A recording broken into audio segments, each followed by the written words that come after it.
Parasti otrā gada lucernas un mīkslapnieda rauzenes Nutrifiber maisījumā to mīkslapnieda rauzeni nemaz neredz, tāpēc, ka viņi ir kaut kur stipri šeit starp lucernu, jo lucerna pirmajos gados šajā maisījumā dominē, bet par cik tagad viņi ir pāraugusi tā stieprzāriku, tad viņi var ļoti labi redzēt. Kā viņi izskatās šeit apakšā, kur ir lucernas augi, kur ir mīkslapnieda rauzenes tas augs, ja. Mīkslapnieda rauzeni ir tāds augs, kurš nekādā veidā nevar izplatīties. Viņš tur, kur iesējies, tur arī viņš būs. Un viņš prot piekāpties. Kamēr lucerna dominē, kamēr lucernai ir labi, un kamēr lucernas augi ir dzīvi, viņš ļauj augt un vairoties lucernai. Reku te pārsvarā 99% ir lucerna. Ja viņa nebūtu, mēs ļaušu viņai izstiebrot, ja, izvārpot, tad mēs neredzētu vispār to stiebru zāli.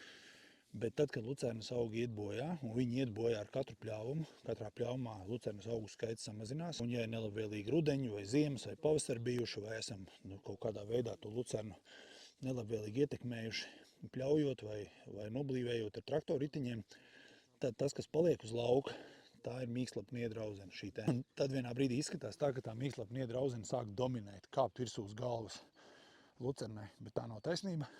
Mīkslapnieda rauzene nevar dominēt vai kaut kā izspiest lucernu. Tur, kur viņi ir iesējusies, tur viņi ir.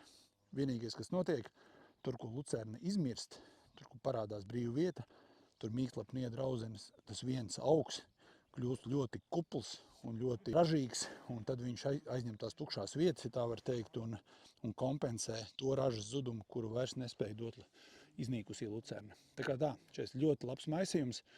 Bārem Brugga Alfa Value visiem silti iesaku. Parastajos apstākļos nekad nepāraudzējiet zāli, tā kā tas ir šeit. Šeit ir īpaši apstākļi un īpaši nodoms saimniekiem, bet mājās to neatkārtojiet. Čau!